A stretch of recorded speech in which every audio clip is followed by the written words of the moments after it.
I ran my first and possibly my last sprint triathlon on Father's Day this past weekend. And for those of you who don't know why it's called a sprint triathlon, it is kind of a mini triathlon, 500-meter swim, 10.5 mile bike ride, and just over 3 mile run. So all the three elements were there, but a lot smaller, or half of an Olympic triathlon, let's say, and much less than an Ironman. Right? That's, I guess, how the levels go, which I had no idea before I started this process.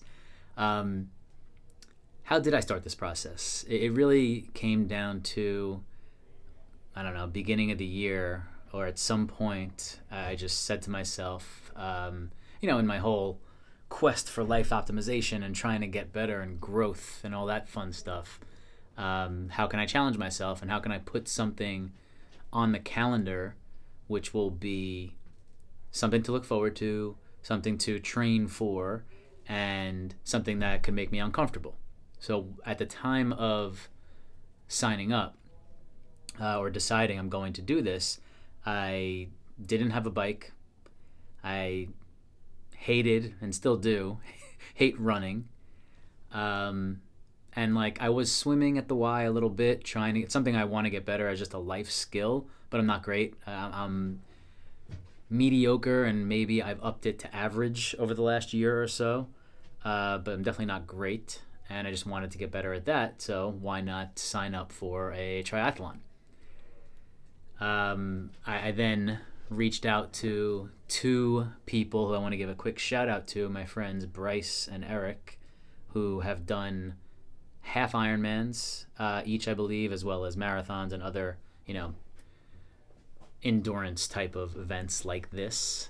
So I kind of used them as my counsel throughout, as coaches heading into this, as, have questions along the way and ways to train and equipment and so on and so forth.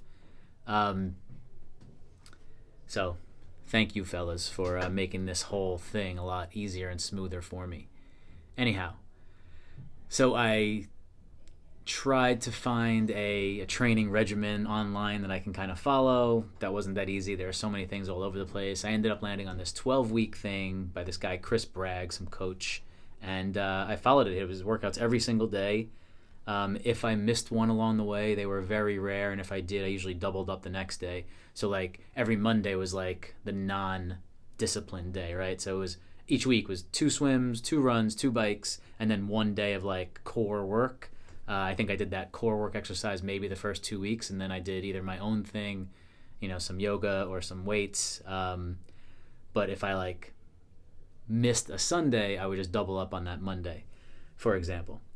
Anyhow, so I found this 12-week program leading up to the race and decided this is what I'm going to do. This will be my training for the 3 months. So, in preparation for that, right? So swim-wise, let's break it down and just the pre leading up to this.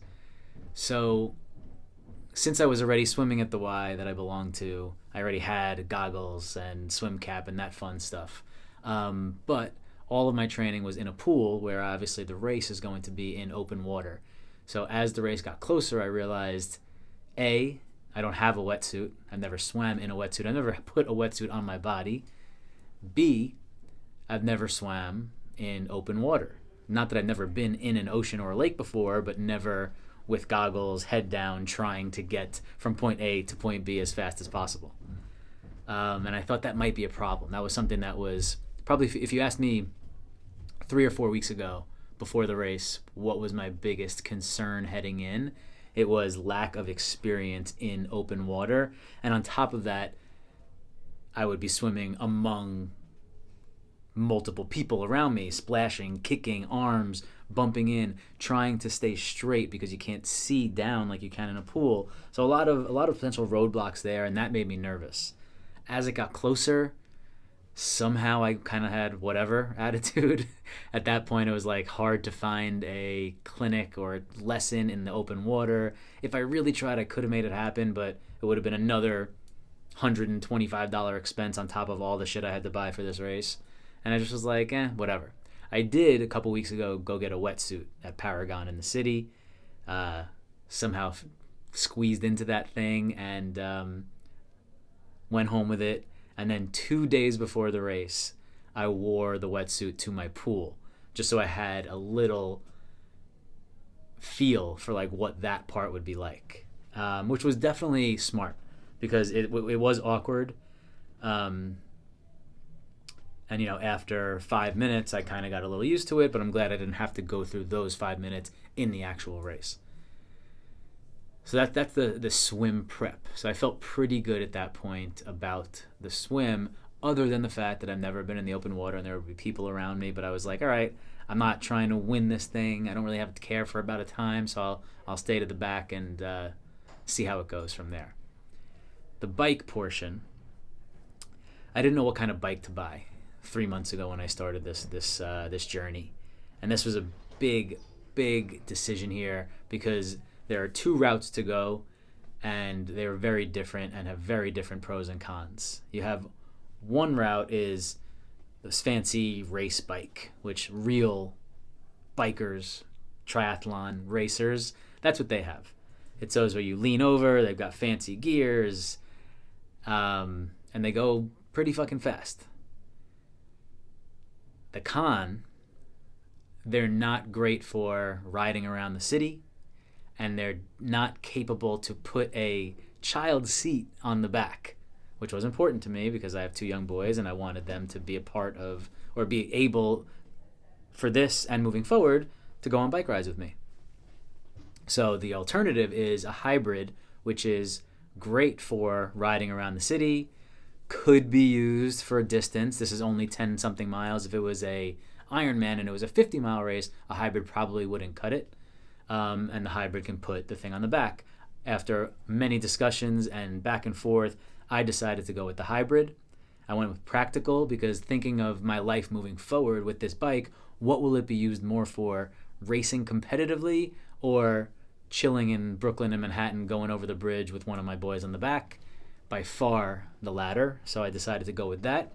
And if it meant that in the bike portion of the race I can't keep up and these jerk-offs in their fancy gear, fancy outfit bike, weird clip-in shoe thing was zooming by me, so be it. I was going to live with that, and so that's what I did.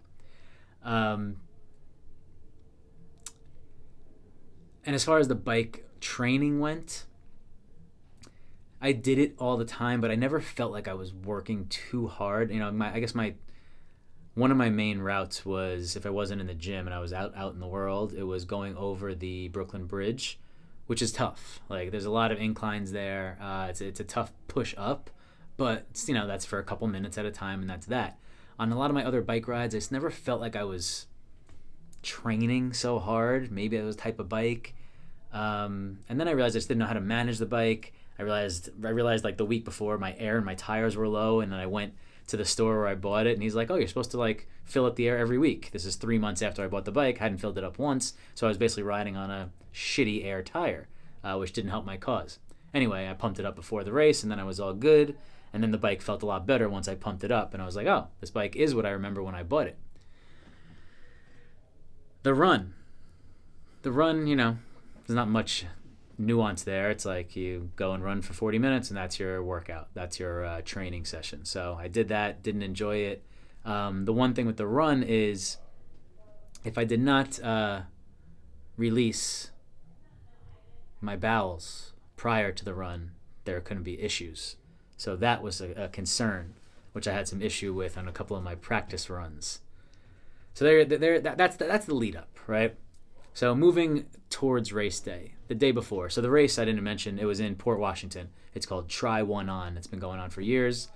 The swim, so about a week before, my friend Eric, who happens to live in Port Washington and did this race before, I called him and said, I'll pick you up from work in the city and we'll drive out. I'll drop you off in Port Washington so you can show me the course, because I thought visualization would be a good thing, for me going in as like a novice to this whole world, to be able to see in advance like where I'll be swimming, where I'll get out of the water, and where my bike will be parked, and then where my bike course is going to be.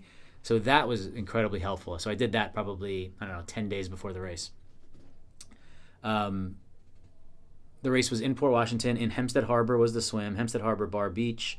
and then the bike race was 2 loops on West Shore Road, right in front, right like the main road, right outside of the beach, and then the run was all like in this Hempstead Harbor Bar Beach kind of park area. So it was all very contained.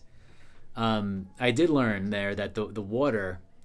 It's funny. My mom lives in Port Washington too, and when I told her that's where I'm swimming, she's like, "Really? That water's like kind of disgusting." And Eric told me that one year it had rained the night before, and they canceled the swim portion of the triathlon because like there was sewage runoff in the water. So it's a good thing that it was only 500 meters because I wasn't exposed to whatever bacteria and weird shit is living in this body of water that I was swimming in. Anyway, so fast forward now to Saturday, the night before Father's Day, the night before the race. I sleep on Long Island at my mother-in-law's house in Roslyn, and the night before I was texting with Bryce, Eric, getting last minute stuff, and Bryce tells me I should have like what's my step-by-step game plan. I'm like, what do you mean? I don't have one. I kind of know I want to do this and this and whatever. He's like, no.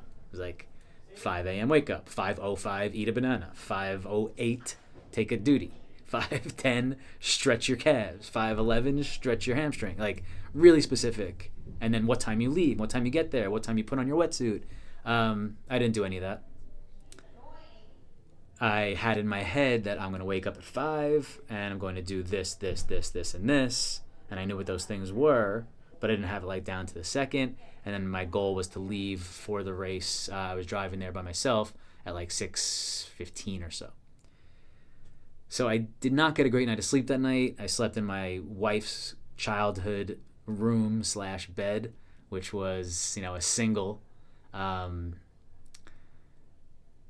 youngest son Dre was in the room in a pack and play, and my 5-year-old came in at like 1:30 in the morning and asked me if he can get in bed with me. I said no, put him in bed with my wife in the other room. I just didn't have a good night's sleep, and I have an app that monitors this, and they told me, shitty night's sleep, bro. Take it easy today. Little did they know I was on my way to a triathlon. Anyway, what am I going to do? Wake up, have some adrenaline pumping, 5 a.m. wake up, cup of tea, meditate, cold shower. I did 1 round of Wim Hof breathing to try to get some extra oxygen in my cells. That's next level shit, guys. And then left a lot of time to go to the bathroom. And that did end up working out, thankfully, because that was one of my main concerns rolling in. If I don't take care of business there, heading to the race, it could cause a lot of problems. A lot. Anyhow, that all worked out. And I had to put so much time and effort into that working out that I ended up being leaving the house much later than I wanted to, but it ended up all being cool. Anyway, arrive at the venue and have to park in a separate lot and then walk my bike over. And I don't know, am I supposed to bring everything? Am I supposed to put my wetsuit on at the car? I don't know exactly what to do, but figure it out. Like life. And roll over to my transition spot.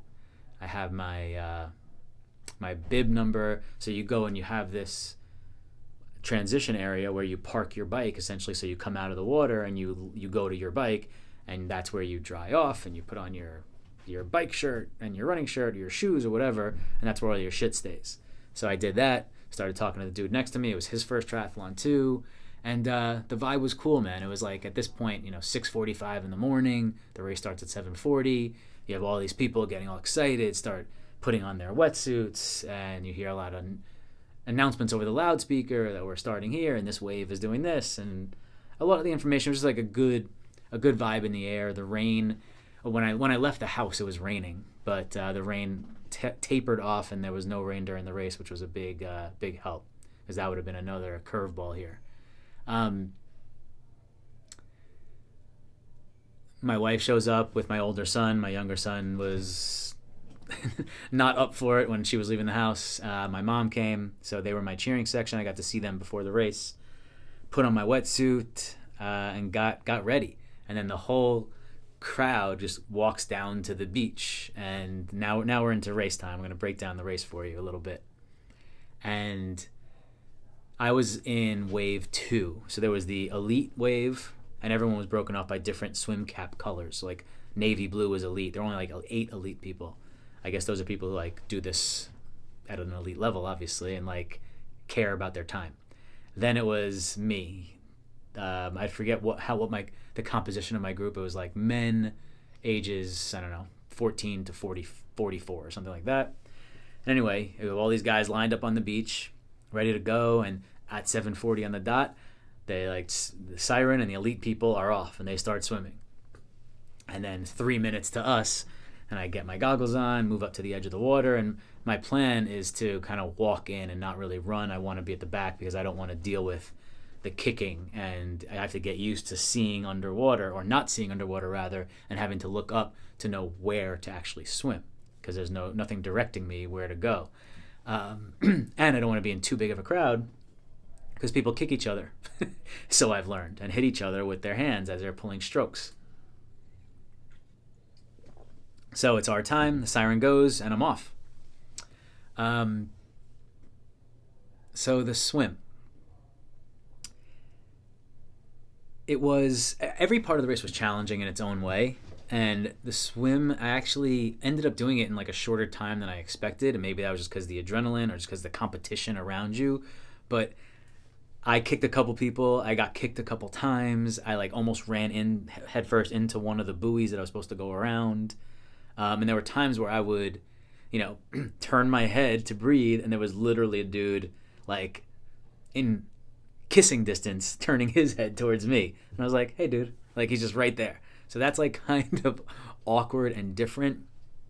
And the taste of the water, like it was obvious that I wasn't in chlorine pool water. I was in, whatever body of water this was, just had that salt feeling to it. And not knowing exactly where you are, like the pool is so different because on each lap you get to kick off and it's like a reset. All right, now I'm here, I kick, and now I go back this way, and now I go this, and now it's like semi-finite each 25 yards. This was not. So at one point I'm like, all right, am I a third of the way through right now? Am I 2/3 of the way through? I wasn't really sure, but you just kind of keep stroking. Like I didn't stop once, you just keep doing your stroke.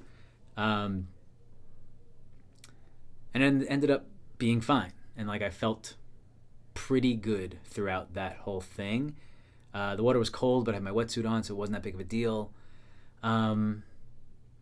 Getting out of the water, I felt a little uneasy, like almost dizzy, like whoa, weird. And then you have to like run up the beach. Like the transition area was not that close, so that part was hard. Like getting out of like this intense, the 12 and a half minutes I think it took me to do the swim for the 500 meters, getting out of this intense breath nonstop movement for the 12 and a half minutes to start the race, and then coming out and then I'm having to run in sand while I feel a little disoriented.